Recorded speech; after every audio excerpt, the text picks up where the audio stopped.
আজকে আমরা চলে আসলাম সকলে আজকে না অনকন সমস্যা এটা না বলা।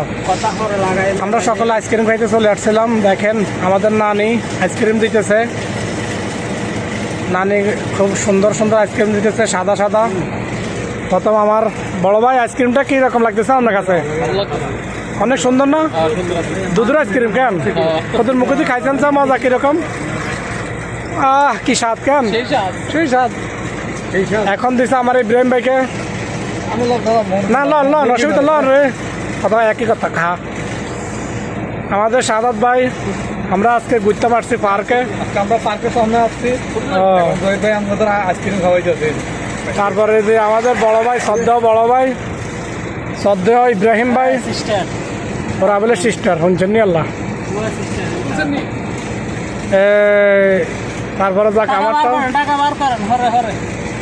তারপরে ইব্রাহিম ভাইটা চলে আসছে। এখন দেখেন নমুনা কত সুন্দর। ওরা আরেকটা আছে এত এত আঙা মতন শীত।